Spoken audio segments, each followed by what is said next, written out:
Welcome to NTD Newsroom. I'm Paul Graney. President Trump on the second leg of his Asia tour, sharing what he thinks he'll leave the Xi Jinping meeting with, and a wild card, the president floating this about a meeting with the North Korean dictator. What is the overarching objective of Trump's diplomatic tour to Asia? We discuss this with an analyst. A Navy helicopter and a jet go down in the South China Sea within 30 minutes of each other, while we know about the crashes as authorities investigate. Flights are delayed across the country as airports feel the effects of the government shutdown, and the Department of Agriculture says 41 million Americans could lose SNAP benefits. A special session in Indiana will seek to redraw the state's congressional map. Will it succeed amid national fights over redistricting?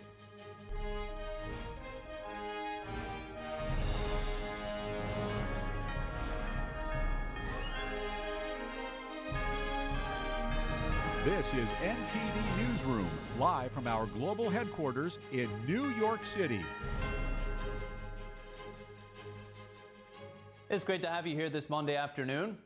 President Trump is in Tokyo getting a royal welcome by Japan's Emperor Naruhito, and he says he's hopeful about a trade deal with China. And we also have what the president has to say about a meeting with Kim Jong-un. NTD's Washington correspondent Mariotsu has more from Tokyo. But we have China coming, and it's going to be very interesting. I think we're going to come away with a deal. President Trump is projecting optimism about a trade deal with China as he arrives in Tokyo, Japan, for the second leg of his Asia tour. This is coming as Treasury Secretary Scott Bessent says he's reached a very substantial framework with his Chinese counterpart while in Kuala Lumpur. I would expect that the threat of the 100% has gone away, as has the threat of the immediate imposition of the Chinese initiating a worldwide export control regime. I'm not going to give you the details here, but I can tell you that the soybean farmers are going to be extremely happy with this deal for this year and for the coming years. Secretary Bessent says the framework also includes a final deal on the sale of TikTok in the U.S. And a potential wild card. President Trump says that he's open to extending his Asia trip to meet with Kim Jong-un. I'd love to meet with him if he'd like to meet. If he wants to meet, I'll be in South Korea. President Trump on Sunday inked deals with Thailand and Malaysia to diversify the U.S.'s critical mineral supply chain amid China, the world's top miner of rare earths, tightening its export controls. After signing those deals and brokering a peace declaration between Thailand and Cambodia, President Trump left Malaysia for Tokyo, where Emperor Naruhito gave him a royal welcome at the Imperial Palace. Their last meeting was 6 years ago during President Trump's first term. And looking forward to President Trump's schedule Tuesday, he's expected to meet with Japan's new Prime Minister, Sanae Takaichi, who President Trump has spoken favorably about as being close to Shinzo Abe, the former Prime Minister of Japan and President Trump's late friend. And then President Trump is expected to visit with U.S. troops aboard the USS George Washington before having a dinner with business leaders. Reporting from Tokyo, Japan, Mariotsu, NTD News. And it's been about 1 week since Sanae Takaichi was elected as Japan's first female prime minister, and there's already overwhelming support for the new government.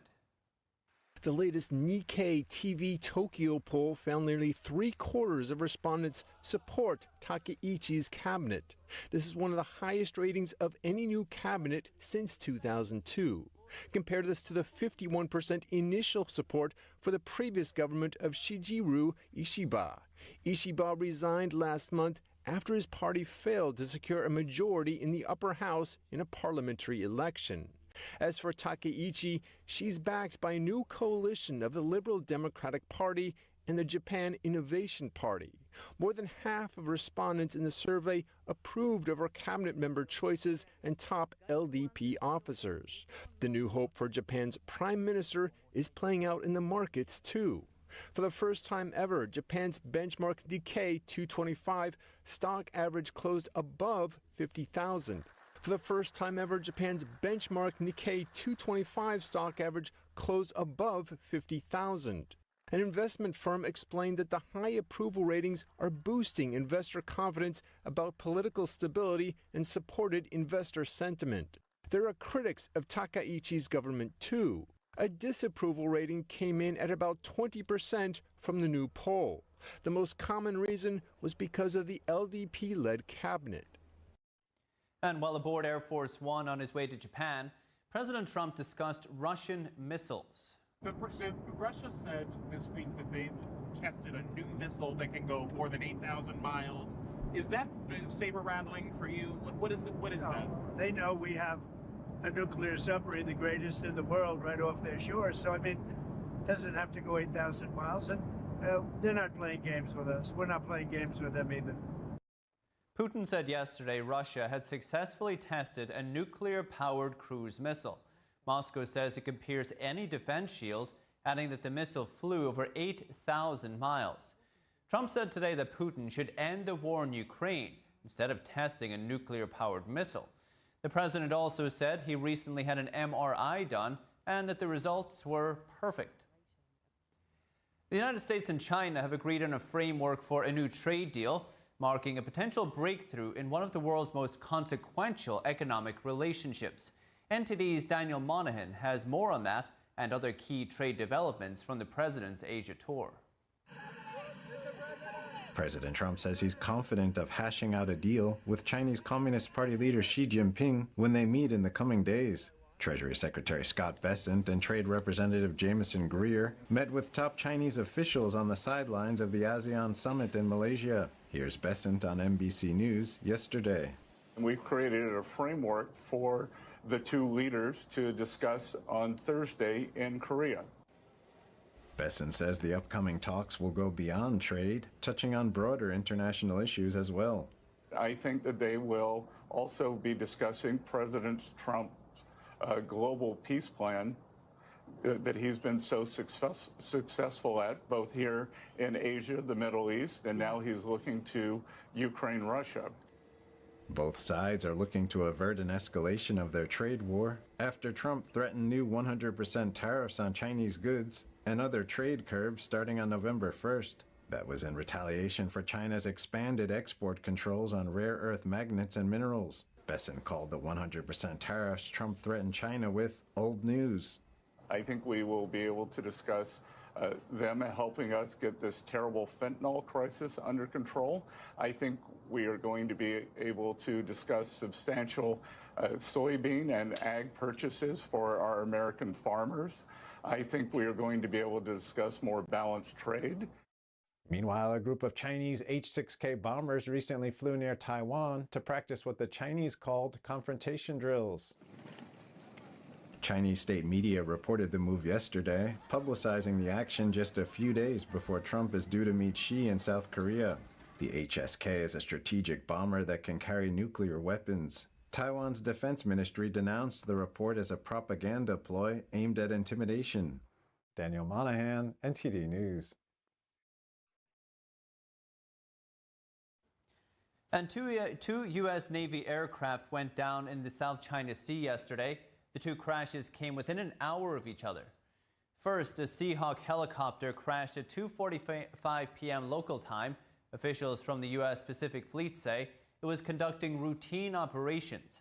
But about 30 minutes later, officials said a Super Hornet fighter jet from the same carrier also went down. All 5 crew members in both accidents, 3 from the helicopter and 2 on board the fighter jet, were recovered safely.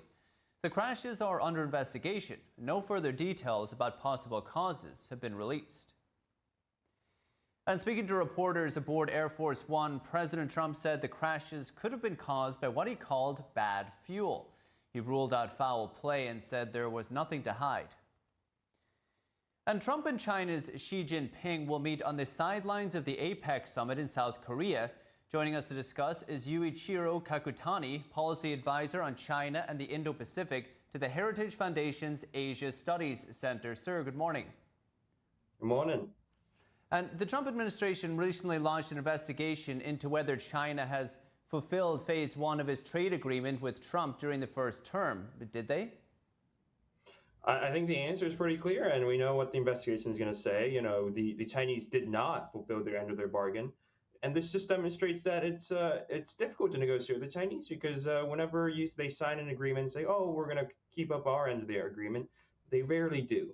And I think President Trump is going to already knows this and knows that that's going to be the outcome of this investigation. And I think that's informing a lot of his thinking going into the Xi-Trump summit that's coming up this week, where these are actors that have their own agenda, and President Trump hopefully will face them off with an America First posture and give them a tough time so that they will be forced to actually abide by any sort of framework or agreement that they sign with the United States in the future. What's China's record like when it comes to beyond trade, to keeping its word to the United States? I gotta say, it's a very poor track record, right? There's been a lot of examples of Chinese actors, a Chinese state lying, just straight up lying to the American people. There was the infamous cases during the Obama administration where the Chinese told President Obama, "Oh, we're no longer going to conduct any cyber attacks against you guys. We're not going to build any more islands in the South China Sea." And then within months, that turned out to be the case. And as of right now, Chinese cyber incursions into the United States is as worse as it's ever been. And obviously, the sort of Chinese buildup in South China Sea continues. So this is just in the military domain, in the economic domain, in the cyber domain. It's the Chinese, through their experience and through their reputation, has demonstrated themselves to not be great negotiators that keep their words. I think one thing that kind of spans these various domains you listed is China's control of rare earth production and supply. How critical is that as a, say, strategic threat to the United States? I think it's a very, very dire strategic threat that the United States economy faces. This is a gun that the Chinese government has pointed against the U.S. economy. Right? They're threatening to shut down a lot of our critical manufacturing in the United States, including not just limited to our military industry, but our car factories and so many other key industries that supports our economy. And I think this is a case where the Chinese have showed their true colors. They said, we're not going to have a good faith negotiation with Americans. We are going to use all of our economic leverage to coerce the Americans into kowtowing to us. And that sort of attitude is not going to fly with President Trump, which is why he responded with a threat to not be 100% tariffs. And it seems like the Chinese got the message. How would you describe the current approach or relationship with China under the second Trump administration? I think the relationship between the United States and China under this administration, it's ebbed and flowed, right? There's been periods where President Trump took very decisive actions and, threatened at one point up to 200% tariffs on the Chinese. I think it's over time, there's been ebb and flow. Right now, we're I think the administration is trying to stabilize the relationship while still making sure that the Chinese do not continue to take advantage of our workers. So I think that's where you see as simultaneously as a president is pursuing a trade deal with the Chinese, you've been seeing new rules like the 50% export control rules that drastically expands the U.S. export control regime on Chinese companies. And so I think you're seeing while there's been continued tactical negotiations with the Chinese, there's been a continuous posture from the administration of confronting China. Yurichiro, beyond politics or beyond economics, trade, anything, it wasn't long ago that Xi Jinping and Russia's President Vladimir Putin, they were caught on a hot mic discussing immortality through organ transplants. I'm sure you thought it was just incredible to hear them discussing it. As you may know, there's mounting evidence in China that it's forcibly harvesting the organs of persecuted groups like Uyghur Muslims, Falun Gong practitioners. How should China's human rights record factor into U.S.-China trade discussions? I would say that obviously the President Trump has always consistently brought up these sort of human rights issues. I'm not sure if it will factor as a primary topic of conversation in this upcoming discussion, which seems more focused on trade. But what I do know is that President Trump's team is staffed by a lot of people who with a long experience working on Chinese human rights issues. The best of it is Secretary Rubio, and I think with these sort of good advisors who has a long track record of understanding China's human rights abuses, the administration will continue to focus on holding China accountable for things like organ harvesting or the detention of Uyghurs and all the other heinous activities that the Chinese Communist Party is inflicting on its citizens. Do you think it's wise for the current administration to separate those two issues, economic issues and human rights issues? I think the administration has continued to have those sort of conversations at this maybe not exactly at the same time, but I do know that the U.S. government continues to talk about human rights issues as well as trade issues as well as fentanyl issues. All these sort of we have a very holistic approach when we talk to the Chinese. So I'm not in the room when President Trump will talk to Xi Jinping, so I can't speculate about what exactly he's going to talk about. But you know how President Trump is. He always has a way of tying all these different threads together when he's talking about different things. I'm sure it's not going to just be about trade issues. And as a general trend, this administration has continued human rights actions, even as it has pursued a trade policy with the CCP. I know recently the president said he would bring up the Taiwan issue with Xi Jinping, and also the kind of situation of jailed media mogul Jimmy Lai, who's in jail, former Hong Kong media mogul. So we'll wait and see. Yurichiro Kakutani at the Heritage Foundation, thank you so much, sir. Thank you. And flights are delayed across the country as airports feel the effects of the government shutdown. And the Department of Agriculture says 41 million Americans could lose SNAP benefits.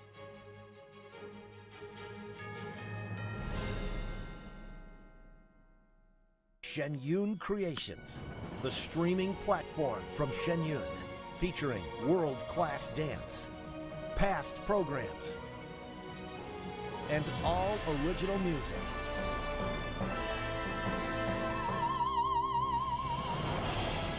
Masterclasses, behind the scenes, comedy, and more. Explore shenyuncreations.com. Is deep-sea fish oil really healthy? Due to pollution in the oceans, most fish contain heavy metal elements and radioactive substances. That's why it's so important to choose a pure source of omega-3. Puritang green vegetable omega-3 is made from purslane and perilla seeds, which are rich in nutrients and minerals. It effectively improves brain power and is beneficial to the heart's health. Puritang green vegetable omega-3. Eat 2 a day and you'll feel brand new. Divinely inspired traditional oil painting inspires compassion. Artwork created in truth and beauty illuminates a path to goodness. Rediscover traditional art, revive classical culture. We warmly invite oil painters from around the world to participate in the 7th NTD International Figure Painting Competition, a celebration of classical realism. Please visit oilpainting.ntdtv.com. I'm excited to announce that we're having our biggest 3-in-1 sale ever with a limited edition product, a back in stock special, and a closeout deal you won't find anywhere else. So go to mypillow.com or call the number on your screen. Use your promo code to get our MyPillow bed sheets only $29.88. Any color, any style, any size, even kings, regular $119.98, only $29.88. Once they're gone for good.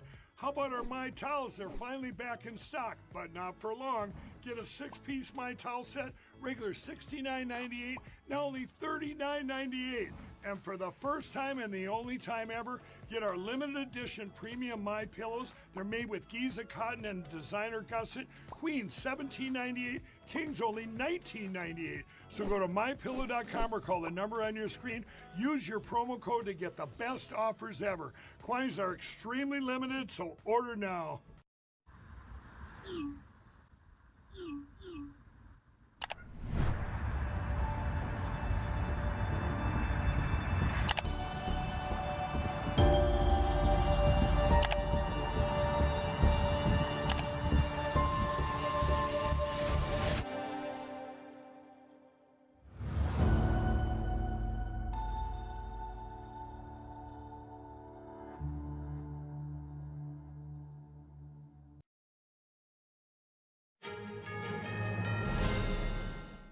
Welcome back. I'm Paul Graney. President Trump said today he would rule out running for the vice presidency in the 2028 federal election. Trump said he would be allowed to do it, but he didn't think the people would like it. He called it too cute. The president praised Secretary of State Marco Rubio and Vice President J.D. Vance as potential future Republican candidates. According to the 22nd Amendment of the U.S. Constitution, no one may be elected to the U.S. presidency a third time. Some have suggested that one way around this prohibition would be for the president to stand as vice president while another candidate stood for president and resigned. That would let Trump again assume the presidency. Opponents have disputed, though, whether this would be legal. And former Vice President Kamala Harris is hinting she may run for president again. Her comments aired in an interview yesterday. With the BBC, she said, quote, "I am not done." It marked her clearest indication yet that she might launch another presidential campaign in 2028, following her 2024 defeat to President Trump. While Harris said she has not made a final decision, she still views herself as an active player in politics. On a CBS News Sunday morning interview that aired yesterday, California Governor Gavin Newsom confirmed he's considering a 2028 presidential run. Newsom said he currently has no idea if he will enter the race and will make a decision after the 2026 midterm elections. Newsom's term as governor ends in January 2027, and he is unable to seek re-election due to term limits. He has already visited several early primary states, including South Carolina, in an early sign he may be testing the interest of voters. And President Trump said a decision on the next Federal Reserve chair might be made by the end of the year. Speaking on Air Force One this morning, Treasury Secretary Scott Bessent said the pool of candidates has been narrowed to 5. These include Trump aide Kevin Hassett and BlackRock executive Rick Ryder. The president said he's also thinking about Bessent himself as a candidate and mentioned Secretary of State Marco Rubio and U.S. Trade Representative Jamieson Greer. Now we turn now to Capitol Hill, where the government shutdown is now in its 27th day. Pressure growing on Congress to reach a deal as the deadlock disrupts air travel and threatens food assistance. Here are the details. Answer any questions that you might have. Airports from Los Angeles to Newark were hit with long delays yesterday as a shortage of air traffic controllers slowed flights nationwide. At Los Angeles International Airport, a 2-hour ground stop was issued because of staffing problems in Oakland. Transportation Secretary Sean Duffy says he expects more disruptions as the shutdown forces controllers to work without pay. Duffy told Fox News the pressure is mounting as more controllers call in sick amid growing financial strain. Trump administration officials say Democrats in the Senate are to blame for the shutdown and its economic fallout. A Republican-backed stopgap failed to make it out of the Senate last week, with the majority of Democrats voting against the bill.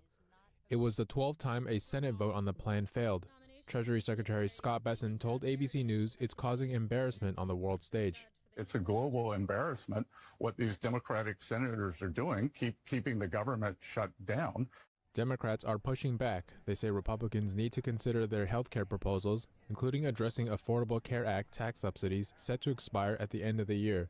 House Minority Leader Hakeem Jeffries called on House Speaker Mike Johnson to get Republicans back to Congress.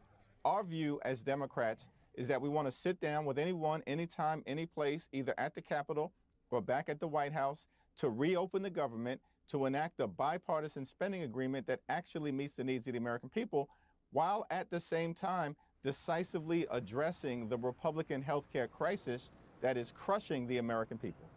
The shutdown is now the second longest in U.S. history, and its effects are spreading far beyond the airports. The Department of Agriculture says 41 million Americans could lose their food stamps next month if Congress doesn't act to reopen the government. The agency says emergency funds can't be used for regular SNAP benefits once federal money runs out. Democrats have criticized the administration's handling of food assistance funding. They say officials should release contingency funds that were previously allocated to support low-income families. With flights grounded and families bracing for lost benefits, lawmakers remain deadlocked, with no clear path to end the shutdown or its growing fallout. And the Senate will reconvene this afternoon, but another vote on the short-term funding bill is not on the schedule. That's after failing for the 11th time last week. The House remains out of session this week. And Indiana Governor Mike Braun today called for state lawmakers to return for a special session. They will be redrawing the state's congressional map amid a national fight over redistricting. The effort is intended to give the Republican Party an easier path to maintain control of the House in the 2026 midterms. Indiana lawmakers will convene on November 3rd, but it's unclear if enough of the GOP majority Senate will back the new maps. And opponents are expected to challenge any new maps in court. President Trump has called on Republican states to redraw maps. The White House has held multiple meetings with Indiana lawmakers in recent months. Republicans in Texas, Missouri, and North Carolina have moved quickly to enact new districts, and California Democrats are seeking to counter with their own redistricting plan. Tyler Robinson, the suspected assassin of Charlie Kirk, will be appearing today for a remote-only preliminary court hearing. Utah Judge Tony Graff is expected to rule today on what Robinson will wear during his in-person court appearances in the future. Robinson's lawyers argue for him to be able to wear regular clothes without shackles. They say the intense publicity will make people focus more on his demeanor rather than the case itself. The Utah County Sheriff's Office argues that Robinson should be restrained in court due to security concerns.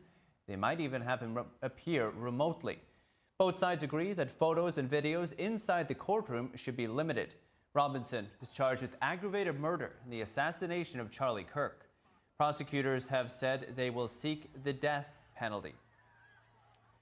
And still to come, what is the overarching objective in Trump's diplomatic tour to Asia?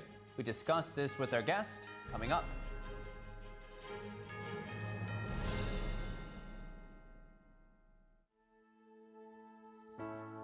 We come from a long line of farmers, and there's a sense of pride with being part of these multi-generational businesses. But there's also a significant amount of pressure. My senior year of high school, my dad made the decision that this world no longer needed him in it.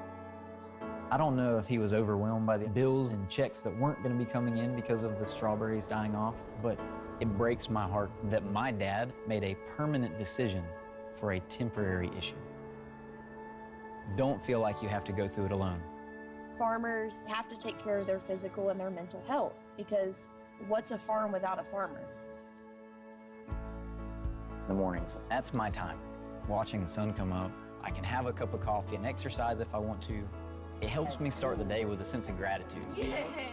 Every day is a new opportunity. Don't forget to check in on yourself. Love, your mind. You see certain things get reincarnated in your children. My daughter is very much inspired by my wife's artistic pursuits. So my daughter started making necklaces. She makes what we call affirmation fashion. I tell her every day that your black is beautiful. Your black is beautiful. Your black is beautiful. And if there's anything better than being beautiful, it's being smart. And if there's anything better than being smart, it's being kind. And reaffirming that every day is our method of making sure her chin never drops. My dad wasn't around, and I remember riding a bike and falling off and cutting myself, and me never just wanting to get back on it. People ask, how your children learn how to ride a bike, and you didn't. I didn't teach them. I just created an environment where they taught themselves, and all I had to do was be there.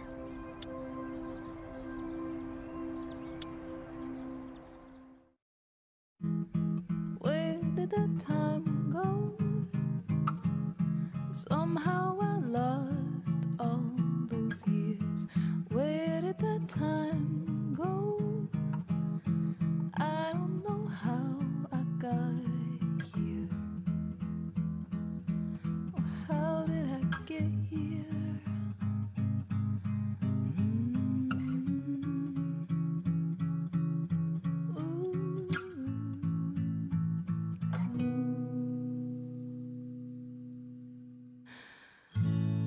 I can see now. You've done the hard part. You quit smoking. Now do the easy part and get scanned for lung cancer. If you smoked, you may still be at risk, but early detection could save your life. Talk to your doctor and learn more at savedbythescan.org.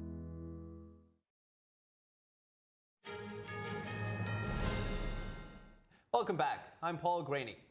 Joining us now to discuss President Trump's visit to Asia and the much-anticipated meeting with Chinese regime leader Xi Jinping is Joshua Phillip, senior investigative reporter for the Epoch Times and host of Crossroads on Epoch TV. Josh, great to see you. Thanks for coming in. Hey, Paul, great to see you too. And last time we were here, I was interviewing you. You just got back from Hong Kong. That's right. Yeah. 6 years ago. Yeah, you were on the ground of those riots. There That was you crazy. go. Yeah. There you go.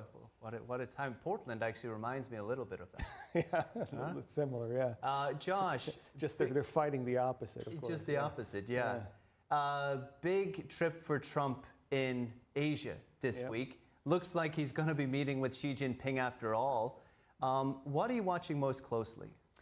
Well, what I'm watching is this. So Xi Jinping right now is in a weakened state. Internally, the CCP is having a lot of turmoil. Their economy is going belly up. They're losing manufacturing, losing investment. Manufacturing is returning to the U.S. We have a lot of problems with China. They're threatening war against Taiwan. They're backing all the major conflicts we're embroiled in, whether it's, again, they're backing Iran, they're backing Hamas, they're backing, tied in with them through Hezbollah, they're tied in with Russia, of course, in the war against Ukraine. They're also involved in Venezuela, working with Venezuela as it tries to annex parts of Guyana as we get pulled into that conflict. And so in no way is the CCP an ally. They do the money laundering for the cartels through the Chinese banks. We know all of this, and we treat them like a normal trade partner. So my biggest concern right now is that Xi Jinping is going to go to the table, say, good job, Trump, you're amazing. Let me sign any deal you want. It'll be just like Deng Xiaoping when they did the reform and opening up. They'll sign any document and they'll violate it immediately and play nice for the next 3 years until the next leader comes in. And we'll be back at square one, exactly where we were when we first made these bad deals with the CCP. So you think Trump does not fully understand the nature of the Chinese Communist Party? I think he doesn't understand that they're not looking at a 2 or 3 year time frame. They're looking at a 10, 15 year, 20 year time frame. And so, what is the long game for the CCP? Well, the long game for the CCP is we live, you die. The long game for the CCP is the death of what America represents for the world, the end of the Pax Americana. The end goal of the CCP is what they call the creation of the multipolar world order and the destruction of the unipolar world order. That's a fancy way of saying overthrow the United States. That's what they talk about. They say this openly. They write it about in their documents. They call us their #1 enemy in everything they write. They've changed none of these policies. They abuse their citizens. They go against every principle of free speech and human rights that America claims to stand for, and we still do business with them. And so they'll come and they'll sign anything we want. They'll, shake your hand and smile at you and wave. They'll make the best trade deal we could possibly have, and they'll do it for the next 3 years and then change. And that's how they operate. So if we're looking at it, China's looking at this over, say, decades or longer. United States is looking at it much shorter. What should President Trump seek to achieve on this trip? In my opinion, Trump should look more from a conventional standpoint, that you don't look at the immediate effect, you look at the long-term effect. And so the long-term battle we have with the Chinese Communist Party is a battle of systems. Does the world follow the American model, this belief that government represents people and that government basically is there to defend God-given rights? Or do we look at the Chinese Communist Party's model of totalitarian communism, state socialism, whatever they want to call it? This idea that governments can abuse people in any way they want, and it's business as usual. Because unfortunately, in our deals with the CCP and allowing them to do everything, we don't hold them accountable for anything. We say we're going to, and then we never do. Have we punished them at all, other than minor tariffs for drug trafficking and killing 100,000 Americans a year? Have we punished them at all for bad trade deals and violating just about every trade law and covering up the books and protecting their companies from being audited? Have we punished them at all when we say never again, and they're harvesting the organs of religious believers and persecuting even Christians now as we speak? Have we held them accountable in any way? And if we have not, what do we stand for as a nation? If America does not stand up and start standing for something, we're going to lose our system. We're going to lose our country. And so I think Trump needs to understand what's at stake here. This is not just, making a good deal. This is the future of the United States at war with the country that regards itself at war with us. Do you expect Trump to tie human rights to any type of trade deal that he might sign over here? I think he might tie in a little bit. I think Trump might talk about human rights a little bit. It's very likely they're going to raise the Taiwan issue. They're going to talk about, hey, please don't invade Taiwan. Xi Jinping says, yeah, we won't do it for the next 3 years. right? That's the best you're going to get from them. They're not going to change their policies. The best Trump is going to get, which is what has already been said, is Xi Jinping is going to say, we will not invade Taiwan while you're president. What kind of a promise is that? So they're going to screw us over in 4 years, in other words. And that's what they're saying. They're saying they're going to do it, and we let them do that. The other thing they're going to probably say is, hey, yeah, we won't tear down a Christian church maybe for the next, 2 years. And they'll do it anyway because they've never stopped. But unless you actually hold them accountable for the real spectrum of just abuses, nothing is going to change. They're playing the long game, and we're playing the short game. How about TikTok? In Air Force One, Trump was asked if he's going to sign TikTok deal. Trump has said that TikTok helped him to win the election. We see recent reports that it seems to have promoted Zohran Mamdani in the New York elections. What's your take on the TikTok issue? So I do think it's likely they will sign the TikTok deal. Why you think China will sell it? Absolutely. You know why? Because they can influence it through corporations that control it anyways. They're talking about letting Oracle control it. Oracle helped the CCP build its surveillance systems. They sell them surveillance technology. They work with the CCP. If an American tech company takes over TikTok, they can pressure that tech company and control it anyway. It makes no difference. The problem is not just TikTok. They're talking about selling American data. Almost all major tech companies sell American data to China. It's just they sell it not to like the CCP. They sell it to major Chinese companies. And because of Chinese data laws, they get access to all of it. It's a big game. It's a big game, and nobody wants to tell people what's really going on. All these companies do it. And so unless they put the foot down and say, hey, look, no more selling our data to companies, they're going to give it to the CCP. Until they say, we're not going to let a company that works with the CCP on surveillance technology in China control a system we're concerned about surveillance with related to China. Like, what kind of logic is this? Very likely the CCP will sign that deal because it's going to make Trump look good. It's what he wants, and they know that they're going to control it one way or the other in the long term, I think, at least to an extent. Maybe not fully, but at least to an extent. And for them, what is TikTok when they can influence America through other means and basically keep all that on the table, sign a good deal, again, give a little, lose a little, but in the long term, they're going to take all of it. Josh, about 30 seconds. If you could see one thing come from Trump's Asia tour this week, what would it be? Well, I do think there are people very close to Trump who very well understand the CCP. I think Marco Rubio very clearly understands the CCP. I think Scott Bennett very clearly understands the CCP. So Trump has very good people talking to him. What I do hope is that they look at a long-term deal, not a short-term solution. What would that look like? That would look like decoupling from the CCP. Really? It would. You said it, the D word. Which is what a lot of people are saying who understand the CCP. There's nothing else that could solve it. We need to treat them like they treat us, which is an adversary. There you go. Joshua Phillip, Epoch Times, Crossroads. Appreciate it, Josh. Take care. Thank you. And still to come, we take a look at what it will mean to bring back a focus on beautiful construction of American transportation infrastructure. We have that and more after the break.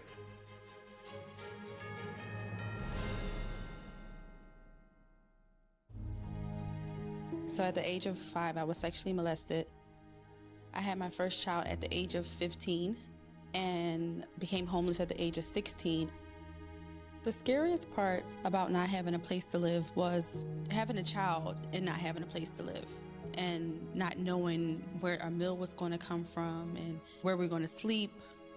To be homeless as a teen, I didn't ask for that. No young person should ever have to worry about having a safe place to sleep at night, or a warm meal to eat, or whether anyone cares about them. 1 in 10 young adults will experience a form of homelessness this year, and that's unacceptable. But the good news is there is an organization making a big difference, Covenant House. Call or go online now. For a gift of only $19 a month, just 63 cents a day, you can provide hot meals, safe shelter, medical care, and love to more than 2,000 young people who sleep at a Covenant House every night. For over 50 years, Covenant House has been helping youth in crisis. It was pretty tough. But Covenant House really helped me and really helped mold me into the woman I am today. Call or go online right now to safeplacetosleep.org with your gift of just $19 a month. With your monthly donation, you'll receive this soft, comforting blanket as a reminder of the warmth and safety your gift will provide a young person tonight. I have no words to express how Covenant House changed my life. They gave me the love that I needed. They just really genuinely just wanted to help me succeed, and I'm succeeding. Your $19 monthly gift is urgently needed to reach other young people who are facing unimaginable situations. Call or go online to safeplacetosleep.org. Your support makes the work of Covenant House possible. Thank you for caring. According to ancient Chinese medicine, purslane is considered a medicinal herb and is used to help lower cholesterol, improve vascular functions, and prevent diabetes. Perilla seeds can nourish the lungs and spleen. It is used to treat asthma and improve pulmonary functions. Puritang green vegetable omega-3 is made from purslane and perilla seeds from Hwangmae Mountain in South Korea. It contains over 90% of omega-3, 6, 7, and 9, the highest concentration possible without chemical additives. The soft gel is made of natural seaweed. It is 100% organic and vegan. Both adults and children can take it with peace of mind. Ancient recipes were passed down from heaven to bring prosperity and longevity. Puritang green vegetable omega-3.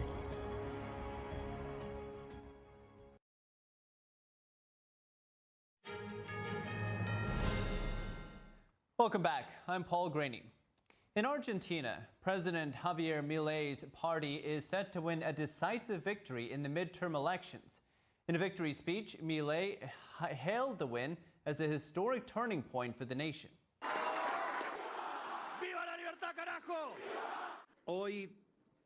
Today has clearly been a historic day for Argentina. The Argentine people have decided to leave behind 100 years of decline and persevere on the path to freedom, progress, and growth. Today, we have passed a turning point. Today marks the beginning of building a great Argentina. It's Milei's first major electoral test since taking office in 2023. Local media reported the party captured more than 40% of the national vote. Observers say the elections were a referendum on Milei's so-called shock therapy reforms aimed at slashing state spending and bureaucracy. Milei promised to put in place changes that would, quote, make Argentina great again. President Trump congratulated Milei on his victory, saying on Truth Social his administration's confidence in him was validated by the people of Argentina. Trump recently provided Argentina with a hefty financial rescue package, but had threatened to pull it away if Milei did not do well. And the U.S. has amassed a significant military presence in the Caribbean Sea as part of the Trump administration's effort to combat narco-terrorist organizations operating in the region. Our Washington correspondent, Luis Eduardo Martinez, has the latest developments and what we can expect in the days to come. Thus far, the Trump administration has authorized 9 strikes against cartels, both in the Caribbean and the Eastern Pacific. Some 43 designated narco-terrorists have been killed trying to smuggle over 100,000 lethal doses of illegal drugs. Se están inventando. The people of the United States know it. They are fabricating a new eternal war. They promised they would never again get involved in a war, and they are fabricating a war that we will avoid. How? By mobilizing the people of South America. Nicolas Maduro, an indicted narco-terrorist, has a $50 million bounty on his head. He is accused of leading the cartel of the Suns and aiding and abetting other terrorist organizations infiltrate the United States, like Tren de Aragua and the Lebanese terrorist group Hezbollah. If I was Maduro, I'd head to Russia or China right now. Because? His days are numbered. Something's going to happen. Whether it's internal or external, I think something's going to happen. The U.S. has an amphibious readiness group with 4,000 Marines. The world's largest and most advanced aircraft carrier group and its entire air wing, a fast attack nuclear submarine, 4 destroyers, a special forces ship, and a surveillance plane in the region. President Trump told me yesterday that he plans to brief members of Congress when he gets back from Asia about future potential military operations against Venezuela. and Colombia. So there will be a congressional briefing about a potential expanding from the sea to the land. Venezuelan opposition leader and Nobel Peace Prize winner Maria Corina Machado has backed the U.S. strikes on foreign terrorist organizations and has thanked President Trump for his efforts in dismantling Maduro's narco-terrorist network that helped finance his regime. The assets are there to do everything up to and including decapitation of government. Now, has a decision been made? That I don't know. But it looks increasingly like some action may take place. Since Nicolás Maduro took power in Venezuela back in 2013, some 8 million Venezuelans have fled the country, causing the largest refugee crisis in the Americas in history. Close to 1 million Venezuelans have migrated to the United States. Reporting from Washington, D.C., Luis Eduardo Martinez, NTD News. In the Middle East, Israeli Prime Minister Benjamin Netanyahu said the country would determine which foreign forces it would allow as part of a planned international force in Gaza. Here's Netanyahu speaking at a cabinet meeting over the weekend. We control our own security, and we have made clear that in regard to international forces, Israel will determine which forces are unacceptable to us, and that is how we act and will continue to act. This is of course accepted by the United States as well, and its most senior representatives made clear in recent days. Israel is an independent state. We will defend ourselves by ourselves, and we will continue to control our fate. It remains unclear whether Arab and other states will be ready to commit troops. That's in part given the refusal of Hamas to disarm, while Israel has voiced concerns about the makeup of the force. The Trump administration has ruled out sending U.S. soldiers into the Gaza Strip, but says it has spoken to multiple countries about contributing to the force. Last week, Netanyahu hinted that he would be opposed to any role for Turkish security forces in Gaza. Once warm Turkish-Israeli relations soured drastically during the Gaza war. U.S. Secretary of State Marco Rubio spoke about the international force during his visit to Israel on Friday. There's a lot of countries that are offered to do it. Obviously, as you put together this force, it'll have to be people that Israel's comfortable, or countries that Israel's comfortable with as well. Let me just say that I think there are a lot of countries that are expressing interest right now. Rubio added that Gaza's future governance still needed to be worked out among Israel and partner nations, but could not include Hamas. A major challenge to Trump's peace plan is that Hamas has not committed to disarming. Since the ceasefire began, Hamas has waged a violent crackdown on clans that have tested its grip on power. At the same time, the remains of 13 deceased hostages remain in Gaza, with Hamas citing obstacles to locating them. We know Hamas can return them. However, an Israeli government spokesperson said on Sunday Hamas knew where the bodies were. Israel allowed the entry of an Egyptian technical team to work with the Red Cross to locate the remains. On Sunday, they met with Hamas to search beyond the yellow line, demarcating the Israeli military's pullback in the Gaza Strip. And staying in the Middle East, Secretary of State Marco Rubio today discussing an Israeli strike on Gaza. Rubio said Washington does not view the targeting of a member of a Palestinian terrorist group as a violation of a U.S.-backed ceasefire.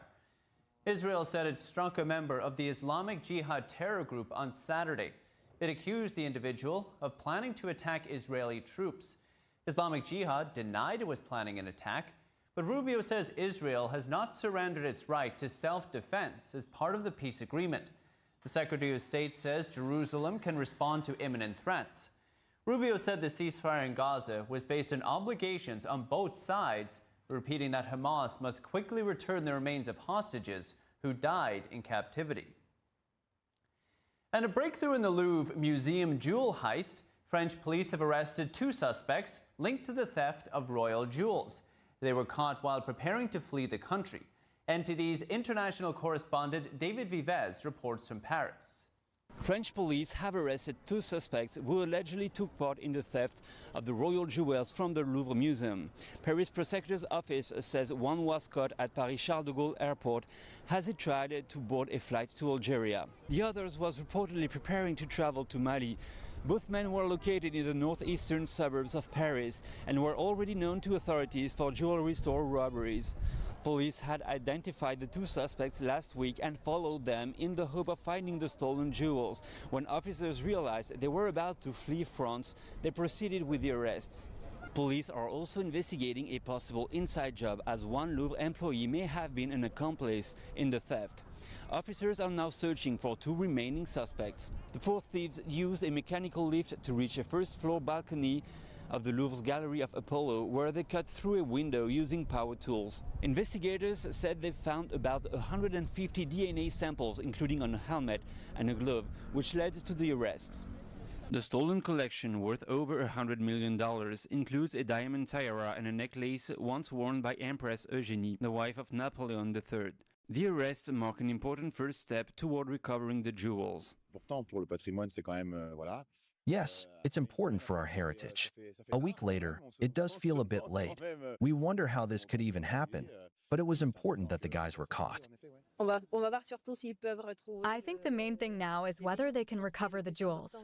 That's what really matters. A Senate hearing with the Louvre's president last week highlighted major flaws in the museum's security, including cameras pointed away from the area during the robbery and thin glass on the windows. The Louvre has since transferred its remaining jewels to the Bank of France for safekeeping.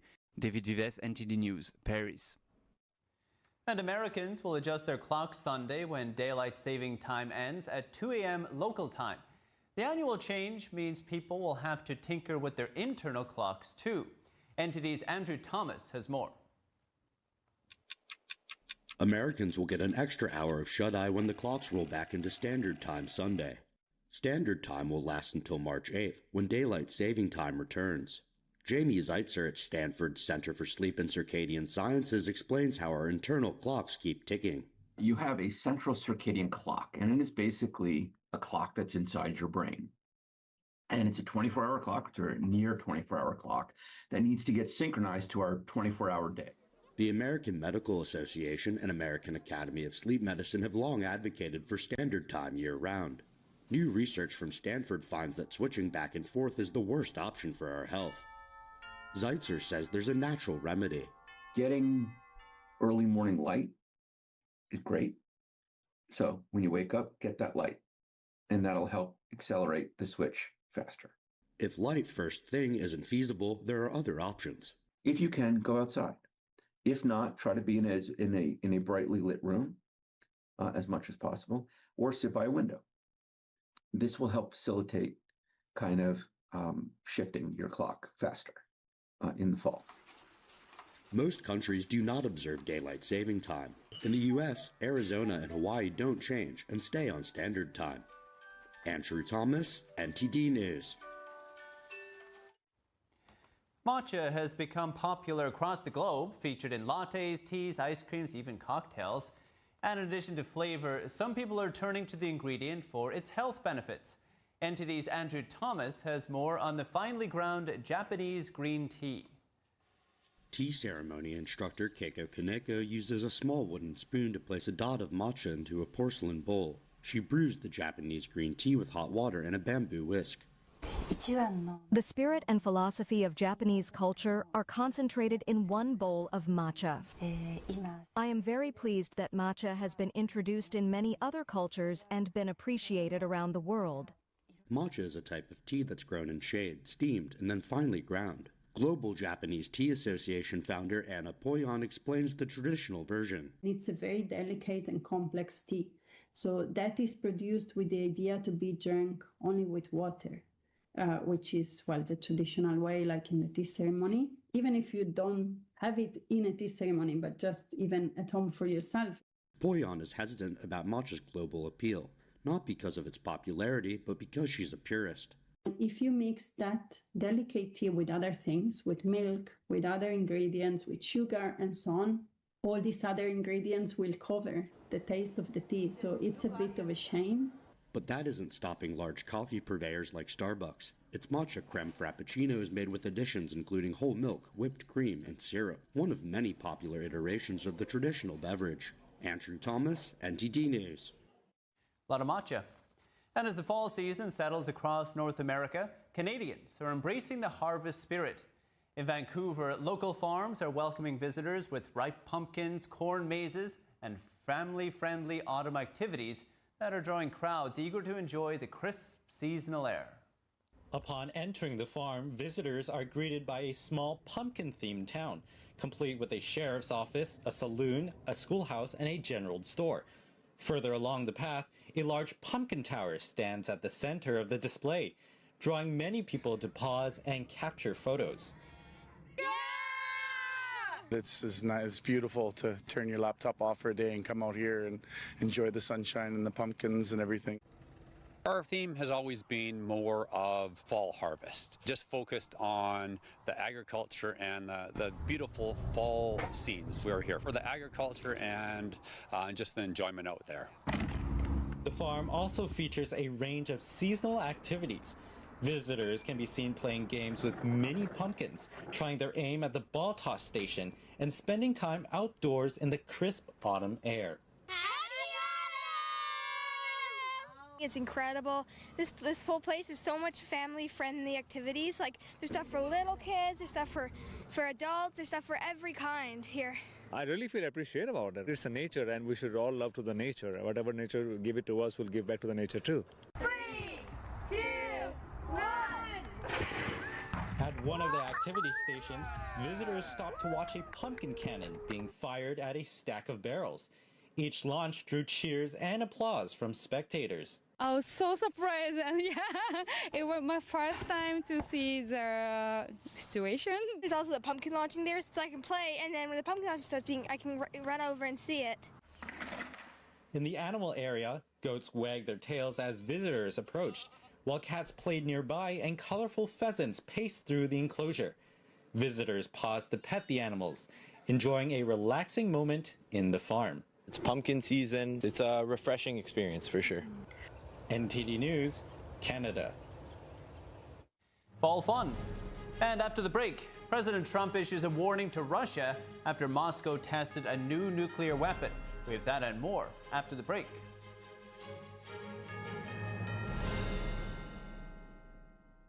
Divinely inspired traditional oil painting inspires compassion. Artwork created in truth and beauty illuminates a path to goodness. Rediscover traditional art, revive classical culture. We warmly invite oil painters from around the world to participate in the 7th NTD International Figure Painting Competition, a celebration of classical realism. Please visit oilpainting.ntdtv.com. Shenyun Creations, the streaming platform from Shenyun, featuring world-class dance, past programs, and all original music.